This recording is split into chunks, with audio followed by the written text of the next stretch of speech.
मातृ शक्ति जगत जननी जगदम्बा अम्बा को प्रसन्न करने के लिए और भगवान देव अधिदेव महादेव को प्रसन्न करने के लिए, दोनों को प्रसन्न करने के लिए अलग अलग क्रम बनाए और दोनों के क्रम बिल्कुल अलग। शक्ति को प्रसन्न करना है, माँ दुर्गा भवानी को प्रसन्न करना है तो अग्नि के माध्यम से माँ आद्य शक्ति दुर्गा भवानी प्रसन्न हो जाती है, अग्नि के माध्यम से। इसलिए जब अष्टमी की तिथि होती है, नवमी तिथि होती है, सप्तमी तिथि होती है, अष्टमी तिथि होती है, नवमी तिथि होती है, ये सारी जो तिथियां होती हैं, इन सारी तिथियों में हम माता रानी को थोड़ी अग्नि जलाकर धूप छोड़ते। देवी को प्रसन्न करने के लिए अग्नि की जरूरत पड़ती है और महादेव को प्रसन्न करने के लिए एक लोटे जल की जरूरत पड़ती है। अब मत छेड़िए, करबद्ध निवेदन है आप लोगों से, थोड़ा चल लेने दो। देवी को प्रसन्न करना है तो अग्नि की जरूरत पड़ेगी और मेरे महादेव को अगर प्रसन्न करना है तो एक लोटे जल की जरूरत है। अब कई लोग कहते हैं गुरुजी शिव और शक्ति दोनों को ही प्रसन्न करना है और तुरंत कोई ऐसी जगह बता दो जहां पर शिव और शक्ति एक साथ प्रकट होकर प्रसन्न होकर हम पर करुणा करना प्रारंभ कर दें, तो वो स्थान कौन सा हो सकता है? तो शिव महापुराण में उमा संहिता में एक स्थान ऐसा बताया, बेलपत्र का वृक्ष। उस बेलपत्र के वृक्ष के नीचे जब जल चढ़ाकर हम दीपक प्रज्वलित करते हैं, लंबी बत्ती का, कौन सी बत्ती का? वो रुई की जो लंबी बत्ती होती है, उसको घी में डुबोकर हम दीपक प्रकट करते हैं। उस समय पर शिव और शक्ति दोनों ही प्रसन्न होकर हमें वर प्रदान करना प्रारंभ करते हैं, दोनों। अब दीप किसके लिए लगाया तुमने? शक्ति के लिए। जल किसके लिए चढ़ाया आपने? देवाधिदेव महादेव, दोनों को प्रसन्न कर। और देवी को जब कोई दीप लगता है, कुल देवी को, माँ आद्य शक्ति जगत जननी जगदम्बा दुर्गा भवानी को, माँ वीणा वादनी को, माँ शारदा को, माँ संतोषी को, माँ लक्ष्मी को, माँ जगत जननी दुर्गा भवानी को, कोई भी माता को यदि दीपक लगाया जाता है तो वो बत्ती गोल नहीं होती, वो फूल बत्ती का नहीं होता। माँ आद्य शक्ति, माँ जगत जननी दुर्गा भवानी को, लक्ष्मी को, शारदा भवानी को, माँ वीणा वादनी को, माँ पार्वती को, भगवान माँ आद्य जगत जननी दुर्गा भवानी को अगर कोई दीप लगाया जाता है तो वो बत्ती हमेशा लंबी होती। लंबी बत्ती क्यों? गोल बत्ती क्यों नहीं? तो कहा जब हम माँ आद्य शक्ति जगत जननी को लंबी बत्ती का दीपक लगाते हैं तो हमारा वंश बढ़ता चले जाता है, वो वंश घटता नहीं, वो वंश नहीं घटता, बढ़ता। इसलिए शिव और शक्ति, देवी को अगर प्रसन्न करना है तो अग्नि से होगा और अगर महादेव को प्रसन्न करना है तो जल से। तो कोई ऐसा स्थान जहां पर ये दोनों हम क्रम करें और हमारे ऊपर शिव और शक्ति की करुणा बरसे, तो कहा वो है बेलपत्री का वृक्ष। पहले जल समर्पित करो, उसके बाद लंबी बत्ती का अगर एक दीपक भी हमने महीने भर में एक बार भी लगा दिया तो याद रखना शिव और शक्ति हमारे जीवन में इतनी तरक्की देना प्रारंभ करते हैं कि हमारे सारे मार्ग सुलभ होते चले। एक और मैंने तेरे ही भरोसे बाबा तेरे ही भरोसे हवा बिच उड़ती जागी बाबा डोर को छठी नाम कटी जागी भोले मैं तेरी पतंग शंभू मैं तेरी पतंग हवा बिच उड़ती जागी बाबा डोर को छठी नाम कटी जागी। शिव कथा कर रही है। अनलासुर एक ऐसा असुर था जिसने शिव और शक्ति दोनों से ही वर प्राप्त करे। दोनों से वर मिल रहे, शिव से भी वर प्राप्त हो रहे हैं और शक्ति से भी वर प्राप्त। जब दोनों से ही वर प्राप्त हो गए, फिर अनलासुर ने विचार कर लिया कि अब तो मैं प्रबल हो गया, और उस प्रबलता में वो गलत कार्य करने लगा, श्रेष्ठ कार्य से वंचित हो गया। और शिव कथा क्या कहती है? पद मिले, प्रतिष्ठा मिले, धन मिले, वैभव मिले, सत्ता मिले, कुर्सी मिले, तो प्रयास करना उसका सदुपयोग करना, दुरुपयोग नहीं। सदुपयोग कर, मां का स्मरण शिव के सामने करे और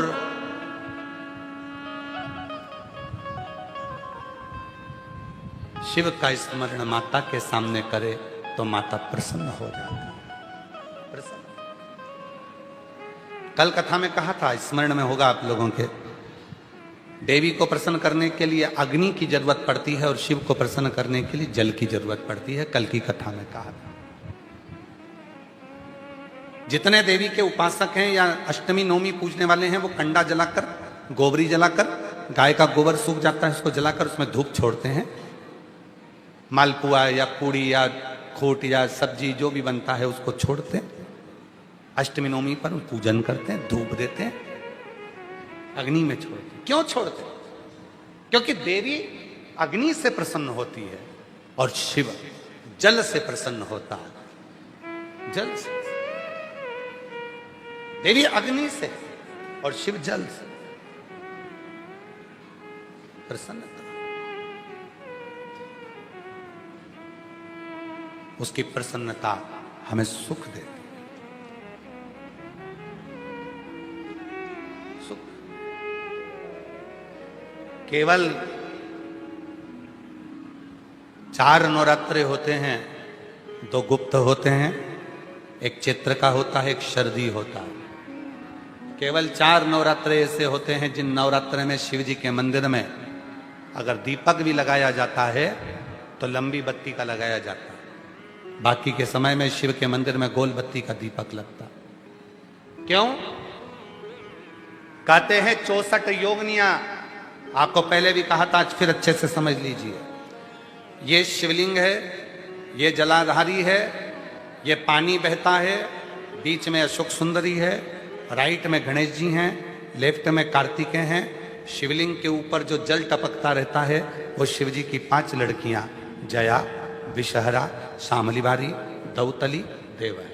ये पीठिका पार्वती जी का हस्त कमल, ये पीठिका पार्वती जी का हस्त कमल। इस पीठिका के नीचे जितना मोटा भाग रहता है, शिवलिंग जहां रखा है उस पीठिका का जितना मोटा भाग, जहां से पानी नीचे गिरता है, जितना मोटा भाग होता है, इतने पूरे मोटे भाग में मां आद्य शक्ति के 64 योगनियां यहां पर विराजमान होती हैं। जब हम जल समर्पित कर कर लंबी बत्ती का दीपक नवरात्रि में लगाते हैं तो जिस 64 योगनियों की जो शक्ति है, 64 योगनियों का जो फल है, देवी की आराधना और साधना का जो फल है, भले हमने व्रत करा नहीं करा, भले हमने पूजन करी नहीं करी, भले हम नवरात्रि में कोई व्रत साधना तप नहीं कर पाए, कोई बात नहीं, पर जिसने शिव को जल चढ़ाया, ये जल बहकर यहां से निकलेगा। वहीं पर सम्मुख में शिव के लंबी बत्ती का घी का यदि दीपक लगाया, और कितना दीपक, दीपक कैसा? तो कहा जब हम शिव को नवरात्रे में केवल दिया लगाने के लिए जाते हैं, लंबी बत्ती होती है, तो उस दिए के अंदर घी को ज्यादा नहीं भरा जाता, केवल बत्ती को डुबोया जाता है और उस दिए में रखा जाता है, जलाया जाता है। शिव और वो 64 योगिनियां जो यहां विराज रही हैं, यहां शिवलिंग, मां आदिशक्ति दुर्गा भवानी, गणेश जी, कार्तिकेय, अशोक सुंदरी, शिव जी की 5 लड़कियां और ये 64 योगिनियां। और 64 योगिनियों के बाद में ये जल बहकर जाता है जितनी दूर तक, यहाँ 33 कोटि देवताओं का स्थान होता है। इसलिए हम जब लंबी बत्ती का दीपक लगाते हैं जल चढ़ाकर नवरात्रे में, तो शिव की आद्य शक्तियां हमको सुख प्रदान करना प्रारंभ कर देती हैं और हमारे भंडार में कोई कमी नहीं है। तो भंडार की कमी को दूर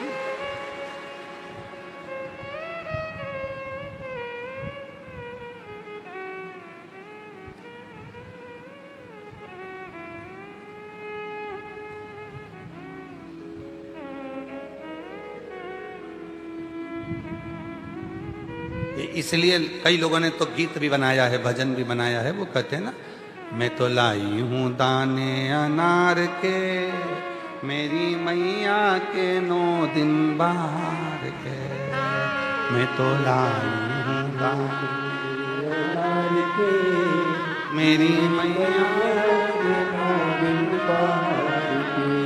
माँ आद्य शक्ति की आराधना साधना के साथ शिव की साधना हो तो वो बल देती है, वो बल देती है।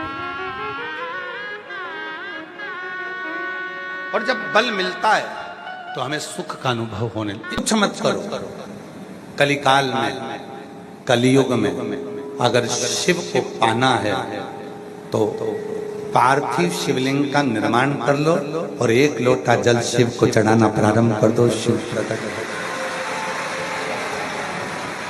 इससे सुंदर और क्या हो सकता है? इससे सरल और क्या हो सकता है? इससे सुंदर और क्या रीत हो सकती है? दुनिया की सबसे सरल पूजन अगर किसी 33 कोटि देवता में से किसी की होती है तो केवल देवाधिदेव महादेव की होती है। सबसे सरल,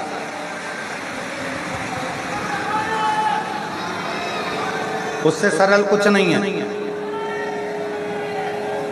अगर भगवान लड्डू गोपाल जी आपके यहाँ विराजमान है, भगवान राम जी आपके यहाँ विराजमान है, भगवान कृष्ण आपके यहाँ विराजमान है, माँ जगत जननी दुर्गा भवानी आपके यहाँ विराजमान है, दत्त भगवान आपके यहाँ विराजमान है, 33 कोटि देवता आपके यहाँ विराजमान है, तो उनको वस्त्र भी पहनाना पड़ेगा, उनको रोज भोजन भी कराना पड़ेगा, उनको रोज मिश्री का भोग भी लगाना पड़ेगा, उनको रोज प्रतिदिन श्रृंगार भी करना पड़ेगा, उनको रोज फूल माला से श्रृंगारित भी करना पड़ेगा। पर केवल एक 33 कोटि देवता में देव अधिदेव ऐसे हैं जिनको घर में लाकर आपने शिवलिंग के रूप में विराजमान कर दिया। अगर 2-4 महीने में भी अगर आपने एक बार जल चढ़ा दिया तो भी शंकर भगवान करुणा की बरसात करते ही रहेंगे। बेटा भूल सकता है बाप को, बच्चे भूल सकते हैं अपनी माँ को, बच्चे भूल सकते हैं अपने पिता को, पर पिता और माँ अपनी औलाद को कभी नहीं भूलते, चाहे बेटा और बेटी कैसे।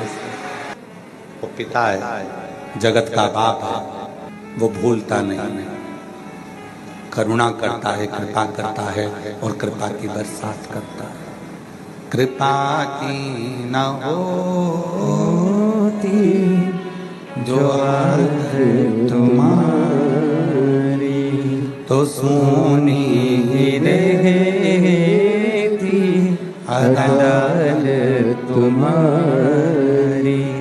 गरीबों के दिल में जो जगह तुम ना पाते तो किस दिल में होगी इबादत तुम्हारी। कृपा की न होगी जो आदत तुम्हारी तो सोनी ही रहे आधार अगर वो कृपा नहीं करता तो ये कथा तो ऑनलाइन चल रही है। ऑनलाइन का मतलब होता है टीवी के सामने बैठकर सुनो, फेसबुक यूट्यूब पर सुनो, मोबाइल पर सुनो, घर पर सुनो। अगर वो कृपा ना करता तो तुम ऑनलाइन में भी ऑफलाइन आते क्या? आए हो, पहुंच गए हो तो तेरे मंदिर में आना मेरा काम है और मेरी बिगड़ी बनाना तेरा काम। आ गए हो तो उसने कृपा की। वो देता नहीं तो तुम आते नहीं, और आज फिर आए हो, फिर देगा और फिर आओ।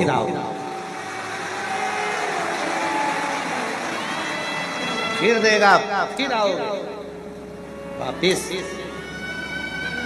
और मिलेंगे आप लोगों से गुरु पूर्णिमा की 24 से 29 जुलाई की जो कथा है, 15-20 दिन बाद फिर वही कथा जब आप सुनने आओगे, बात करेंगे आपसे कि सुनकर गए थे ऑनलाइन कथा, ऑफलाइन आकर क्या दिया उसने। आप खुद लिख कर भेजोगे कि मेरे बाबा ने मुझे दे दिया जो चाहिए।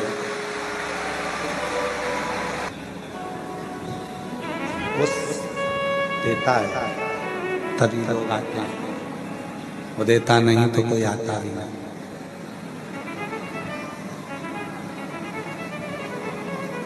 बस पार्वती जी को तुमरुका जी ने जो कहा, पार्वती जी को तुमरुका जी ने जो समझाया, पार्वती जी को तो तुमरुका जी ने कहा कि आपने तप कर लिया, साधना कर ली, उपासना कर कर देख लिया, सब कुछ कर कर देख लिया।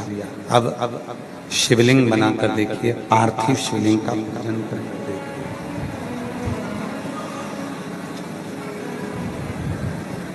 अब पार्थिव शिवलिंग का पूजन करो, पार्थिव शिवलिंग का निर्माण करो, पूजन करो, साधना करो। जब सारा तप पार्वती जी का हो गया, सारी उपासना पार्वती जी की हो गई, सारा तप साधना पार्वती जी की हो गई, सारी उपासना पार्वती जी की हो गई, आखिरी में केवल एक ही चीज बची थी, वो थी पार्थिव शिवलिंग का निर्माण कर कर एक लोटा जल समर्पित कर। और जैसे ही करा वैसे ही शंकर भगवान माता पार्वती की परीक्षा लेने के लिए उनके सामने प्रकट हो गए। जैसे ही अब तुमरुका जी ने उनको तरीका बताया पार्वती जी को। दशरथ जी के घर में जब संतान नहीं हुई तो गुरु बाबा ने उनको तरीका बताया कि यज्ञ करवा। भगवान कृष्ण के घर में जब संतान नहीं हुई तो गर्गाचार्य बाबा ने उनको तरीका बताया कि ऐसे शिव की साधना करो। दुनिया के लोग क्या कहते हैं, सियोर वाला गुरुजी तो ना जाने कहां कहां का टोना टोटका बताता रहता है, उपाय बताता रहता है। टोटका किसको कहते हैं कि सियोर वाला बाबा कह दे कि निब्बू लाओ, सिर पे से उतारो, काट के फेंकिया, उसको टोना कहते, उसको टोटका कहते हैं। कहीं चौकी लगा कर बैठ जाए और कोई विद्या कर दे, उसको टोना टोटका कहते हैं। उपाय तो दशरथ जी ने भी अपने गुरु जी से पूछा था कि मेरे घर में 3-3 पत्नियां हैं और तीनों की औलाद नहीं है, कोई उपाय बताओ। तब उपाय बताया गया। भगवान कृष्ण के यहाँ जब संतान नहीं हुई तो उन्होंने गर्गाचार्य बाबा से पूछा कि मेरे घर में 16,108 रानियां हैं, कोई उपाय बताओ। तब उपाय बताया गया।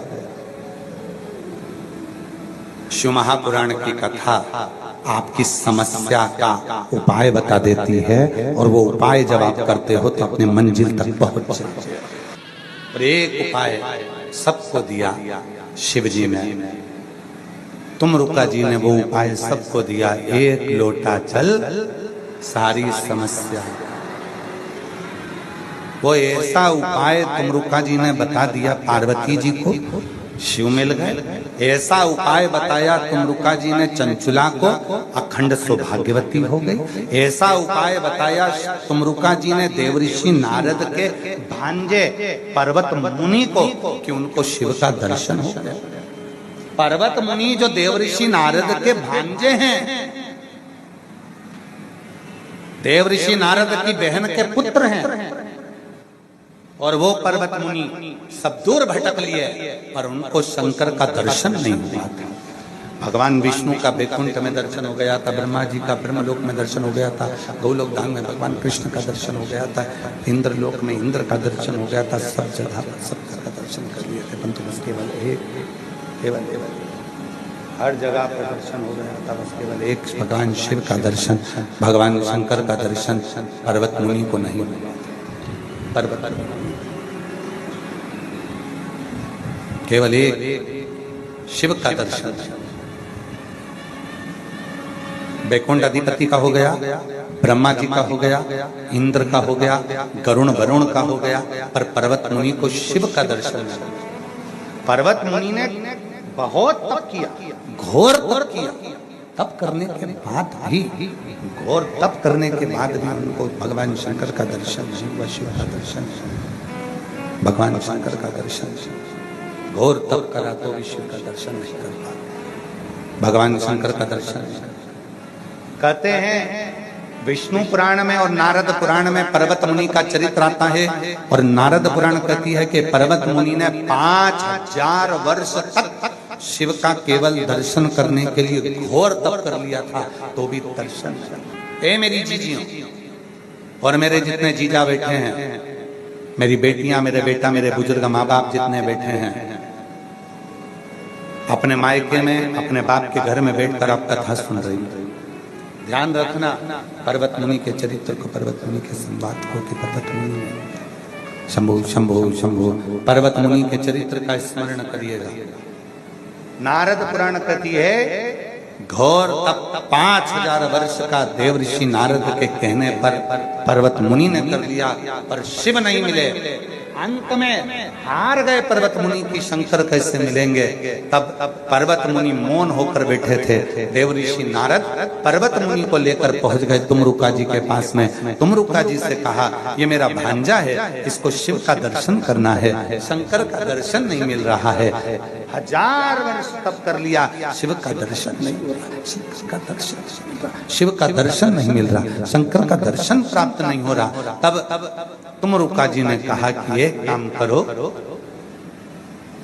एकांत में बैठो, मिट्टी का पार्थिव शिवलिंग बनाओ, एक लोटा जल चढ़ाओ, पत्तियां तोड़ो वृक्ष की, शिव पर समर्पित कर दो। पर्वत मुनि ने कहा मैंने भोजन त्याग दिया, अन्न त्याग दिया, जल त्याग दिया, सब कुछ त्याग दिया। 5000 वर्ष तक मैं जंगल में बैठकर मेरे शरीर के रोम छिद्रों में मैंने एक एक रोम छिद्र में रज जम गई, मट्टी जम गई, पर शिव नहीं मिले। और तुम कह रहे हो कि केवल पार्थिव शिवलिंग बना लो और पत्तियां तोड़कर वृक्ष की शिव पर चढ़ाकर एक लोटा जल समर्पित कर दो और शिव मिल जाएंगे। इतना सा करने से कोई शंकर मिलते हैं क्या? कई लोग ऐसे मिलेंगे। सियोर वाला महाराज तो केवल एक लोटा जल चढ़ाने का बोल देता, सियोर वाला महाराज तो केवल जल चढ़ा हुआ पीने का बोल देता, सियोर वाला महाराज तो केवल दुर्वा चढ़ाने का बोल देता, सियोर वाला महाराज तो केवल इतना सा बोल देता। और उतने में क्या शंकर भगवान मिल सकते हैं? शिव मिल जाएंगे क्या? इतने में शंकर की प्राप्ति हो सकती? क्यों नहीं? थोड़े से पूजन से, थोड़े से जल से, थोड़ी सी साधना से, थोड़े से मंत्र से क्या शंकर मिल सकते? क्या शिव प्राप्त हो सकते? क्या शंकर कहीं क्या? थोड़े से, थोड़ी सी साधना, थोड़ा सा उपासना, थोड़ा सा मंत्र, थोड़ा सा जप, थोड़ी सी साधना, क्या शिव मिल सकते? क्यों नहीं मिल सकते?